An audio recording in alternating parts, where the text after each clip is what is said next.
देश प्रदेश में आपका स्वागत है। और अभी की बड़ी खबर, पुडुचेरी में सरकार ने बहुमत खोया। राज्यपाल से मिलने के लिए मुख्यमंत्री नारायणसामी निकले हैं। वहां जाकर वो अपना इस्तीफा सौंपेंगे। आज उन्हें बहुमत साबित करने के लिए कहा गया था। पिछले दिनों में कई कांग्रेस के विधायकों ने इस्तीफा दिया था, जिसके बाद यह स्थिति उत्पन्न हुई थी। किरण बेदी जो लेफ्टिनेंट गवर्नर थी वहां, उन्हें भी बीच में बर्खास्त किया गया था, हटाया गया था। उसके बाद से ही लग रहा था कि नारायणसामी की सरकार जाने वाली। उमा सुधीर हैं हमारे साथ। उमा, अगर देखें तो नारायणसामी हर उस नेता की तरह दावा कर रहे थे जो बहुमत में जाने से पहले यह दावा कर रहा होता है कि बहुमत उसके पास है, लेकिन नंबर्स उनके खिलाफ थे। शायद यही वजह है कि वो इस्तीफा देने जा रहे हैं।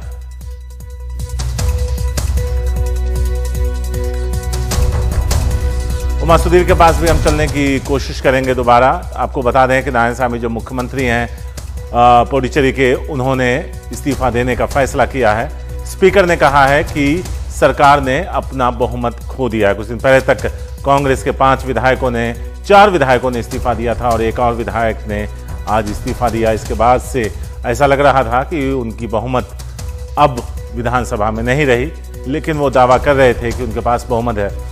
उमा सुधीर है हमारे साथ। उमा, अगर देखें तो एक तरीके से अब नारायणसामी ने मान लिया है कि बहुमत उनके साथ नहीं है। वो पहुंचे और उन्होंने जो वहां पे एक स्पीच किया, उसमें उन्होंने यही कहा कि भाजपा की सरकार ने उनके गवर्नमेंट को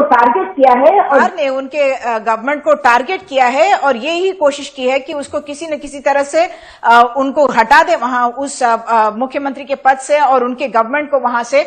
और यही वजह है कि हर कोई जो स्कीम वो अपनी गवर्नमेंट की बता रहे थे, उन्होंने काफी इलैबोरेटली सारी बात बताई कि किस तरह से उनको लगता है कि उनके गवर्नमेंट को टारगेट किया गया और कोई भी वेलफेयर स्कीम उनकी होने नहीं दी। और जब लेफ्टिनेंट गवर्नर किरण बेदी हुआ करते थे तो कॉन्स्टेंटली उनके साथ एक बैटल हो रही थी। और उन्होंने ये भी बात कही कि जो सेंट्रल गवर्नमेंट के जो फंड्स हैं, बाकी लोगों को अगर 41% मिल रहे थे तो पुडुचेरी को सिर्फ 21% मिल रहे थे। यानी कि जो इलेक्शंस के लिए जो काउंटडाउन की बात हो रही है, उन्होंने असेंबली के फ्लोर का इस्तेमाल इस बात के लिए किया कि किस तरह से भाजपा ने उनकी सरकार को गिराने की हर कोशिश की। और पिछले दिनों में जो विधायक उनके पार्टी से निकल भी गए, काफी फ्रस्ट्रेटेड उन्होंने कहा कि वो लोग हो गए थे और यही वजह है कि उन्होंने अपना इस्तीफा दे दिया था। और अब जैसे आपने कहा, उनकी सरकार अब मेजॉरिटी अपनी खो चुकी है।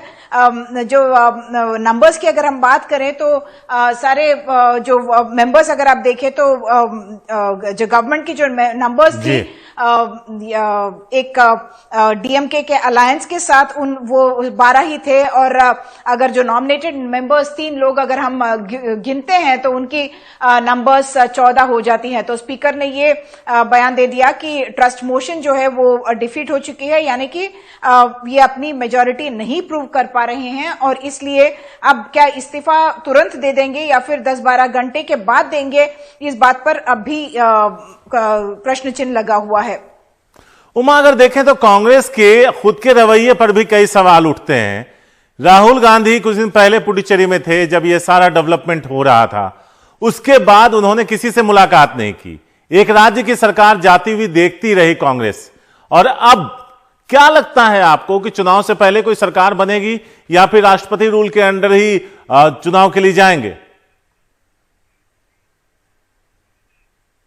दोनों तरफ से अगर आप देखें तो कांग्रेस की जो अलायंस है पुडुचेरी में, उनके लिए काफी एक धक्का ही कहना चाहिए, क्योंकि भाजपा का कभी भी पुडुचेरी में कोई प्रेजेंस नहीं रहा। लेकिन जिस तरह से वो अपनी बातें अब करने लगे हैं, काफी एग्रेसिव उनका स्टांस रहा है एलजी को लेकर भी। और वो जो अपनी बात वहां पे एक तरह से अगर आप कहें तो जो कांग्रेस को ब्रेक कर दिया, एमएलएस को उस तरफ ले लिया।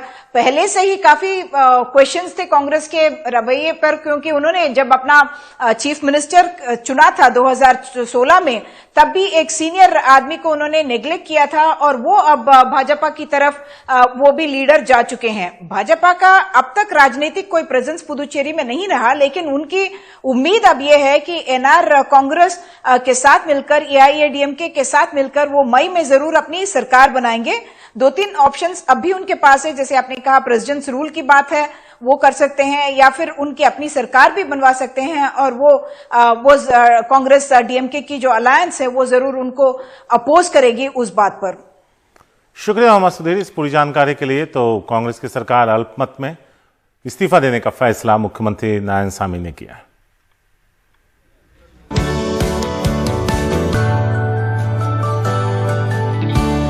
मुंबई हाईकोर्ट से वरवरा राव को जमानत मिल गई है। शर्तों के साथ उन्हें जमानत दी गई है। मुंबई में ही रहना होगा। मुंबई हाईकोर्ट ने कहा जब भी जरूरत पड़ेगी पूछताछ के लिए आना होगा।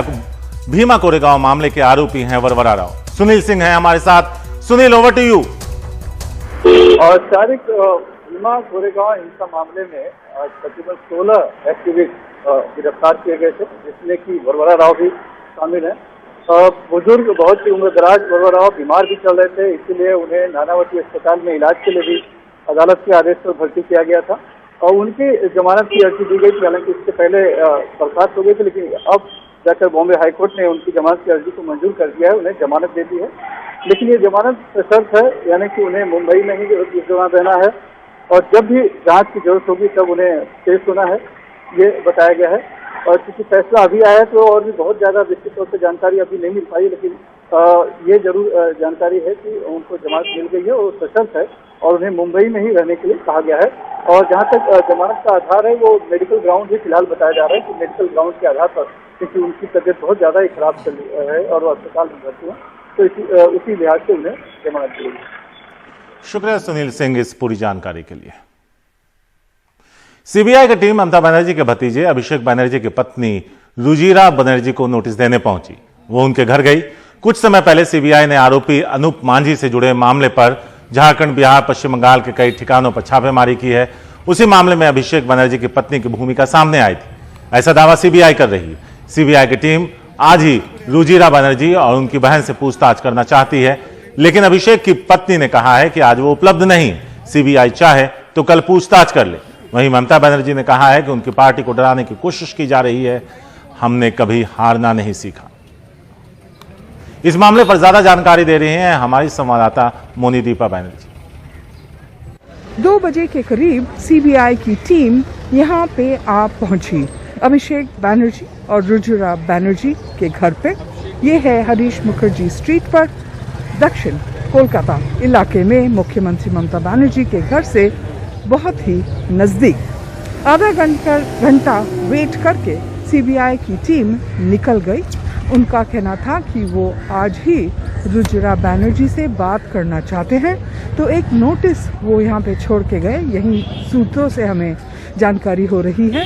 नोटिस कि रुजिरा बनर्जी आते ही उनको फोन करें और फिर सीबीआई यहाँ पे आके, उनके घर पे आके उनसे बातचीत करेगी। उनको कोई ज़रूरत नहीं है सीबीआई ऑफिस तक जाना। मामला क्या है?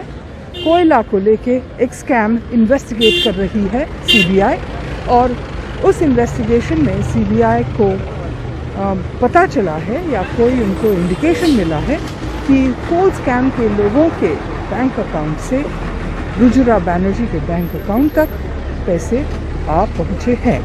ये क्यों, कहाँ, कैसे, ये जानने के लिए सीबीआई की आज ये पदक्षेप। वैसे ये मामला तो ज़रूर इलेक्शन के आगे इस समय होना एक बहुत ही सिग्निफिकेंट बात है। भाईपो कोयला चोर है, ये बात तो बीजेपी बहुत दिनों से कह रही थी। उनका नाम नहीं लेते अभिषेक बनर्जी का, पर एक के बाद सीनियर मोस्ट लीडर्स बीजेपी के, उन्होंने ये एलिगेशन लगाई है अभिषेक बनर्जी पे, पर ये पहली बार है कि उस पर कोई एक्शन हुआ है। बिहार के पटना में आरजेडी नेता तेजस्वी यादव कृषि कानून के खिलाफ प्रदर्शन कर रहे किसानों के समर्थन में ट्रैक्टर की सवारी कर रहे हैं। आज तेजस्वी यादव अपने घर से विधानसभा तक ट्रैक्टर चलाकर खुद पहुंचे। तेजस्वी यादव ने खुद ट्रैक्टर चलाई। उनका कहना है कि सरकार किसानों की नहीं सुन रही और ये सरकार का तानाशाही रवैये को दर्शाता। साथ ही तेजस्वी यादव ने कहा पेट्रोल डीजल के दाम बढ़ रहे हैं, लेकिन सरकार ने उस पर भी चुप्पी साध ली। तो सब लोग जानते हैं कि इस मौजूदा सरकार में किसानों पर हमला किया जा रहा है, किसान विरोधी सरकार है, और ये जो डीजल पेट्रोल के दाम जो बढ़े हैं ये साफ दर्शाता है कि ये किसानों पर हमला है। और जिस प्रकार से काला कानून पूरे देश भर के किसान आंदोलित है, सरकार को जो है किसानों की बात सुननी चाहिए। और बिहार में जिस प्रकार से एपीएमसी बाजार समिति मंडी जब से खत्म हुई है तब से बिहार के किसानों का नुकसान हुआ है। अभी भी आप देखेंगे धान की जो खरीद है वो कहीं बिहार में हो नहीं रही है जिस प्रकार से होना चाहिए, और जो खरीद हो भी रही है वो जो आपका एमएसपी है उसके लगभग जो 1800 रेट होनी चाहिए धान की, वो 700, 800, 1000 इस प्रकार से ही बिक्री हो रही है। तो सरकार की जो नाकामियां है, सरकार को संज्ञान में लाने के लिए जो है इस प्रकार का हम लोग जो है, पहले भी हम लोगों ने ट्रैक्टर चलाया है, इस बार विधानसभा चालू है, इस सत्र में भी हम लोग जो है किसानों के पक्ष में भी विधानसभा में मौन का प्रस्ताव रखा था जो किसान शहीद हुए थे, लेकिन सरकार ने इस बात पे हम लोगों का गौर नहीं किया और खारिज किया बातों को, लेकिन विपक्ष के सभी लोगों ने मौन किया था। तो कब तक चलाएंगे ये ट्रैक्टर? नहीं, जब तक ये तो आंदोलन है ये तो चलता रहेगा, जब तक सरकार, जब तक उनको समझ नहीं आता, इन लोगों की बातें नहीं सुनी जाएंगी जो अपने लोग हैं, तो कहीं ना कहीं से नाइंसाफी होगी। इसलिए ये सिंबॉलिक प्रोटेस्ट है, ये सिंबॉलिक प्रोटेस्ट है। इसमें आप नीतीश कुमार क्या करेंगे अगर पेट्रोल डीजल का दाम बढ़ रहा है तो? नहीं, आप देखिए ना, पेट्रोल डीजल का जो दाम है वो चुप्पी अपनी क्यों साधे हुए हैं, उनको इसमें बयान देना चाहिए। खास तौर पे जो एपीएमसी कानून है उसके फायदे तो गिनाएं कि जो बाजार समितियां जो खत्म की उन्होंने, जो मंडी व्यवस्था जो खत्म की, उससे क्या फायदा हुआ बिहार को? सिर्फ और सिर्फ नुकसान नजर आता है। और किसान बड़ी संख्या में जो शहीद हुए, दो टिप्पणी भी जो है मुख्यमंत्री ने नहीं की। पंजाब के बरनाला में किसान मजदूर एकता महारैली हुई। इस महारैली में संयुक्त किसान मोर्चा के नेता पहुंचे। रैली में भारी भीड़ जुटी। किसान नेता बलबीर सिंह राजेवाल ने कहा कि हर गांव से कम 10 किसानों के जत्थे दिल्ली जाएं और किसानों के खेत में काम पंजाब में बैठे किसान निपटाएं। वहीं उन्होंने कहा कि अगर किसी किसान को गिरफ्तार किया जाएगा तो सब मिलकर उसका विरोध करेंगे। भारतीय जनता पार्टी का चाहे वर्कर हो गए, चाहे लीडर हो गए, मेरे किसान वीरों मजदूरों, खास करके पैरों तुसी करे रही हो, उन्होंने समाज कमाई गल करना, ये बेनती कर समाज कमाई गल करना करोगे, हथ खड़े करोगे जी समाज कमाई गल करोगे। मैं कोई गल कह के अपनी गल समाप्त करनी है। मैंने एक टेलीविजन वाले ने भारतीय जनता पार्टी का एक लीडर, ते मैं उत्थे काफी चाल वरती, जी दसो, कहना शाह ने मोदी को नींद नहीं आती। यूपी के शामली में केंद्रीय मंत्री संजीव बालियान की अगुवाई में पहुंचे प्रतिनिधिमंडल को किसानों के भारी विरोध का सामना करना पड़ा। किसानों ने ट्रैक्टर ट्रॉली चलाकर बीजेपी नेताओं का रास्ता रोक दिया। दरअसल बीजेपी नेता खाप चौधरियों से मिलने आए थे, लेकिन यहां बीजेपी के खिलाफ नारेबाजी हो गई। इस दौरान केंद्रीय मंत्री संजीव बालियान के समर्थकों और गांव वालों के बीच तीखी नोकझोंक भी हुई। किसान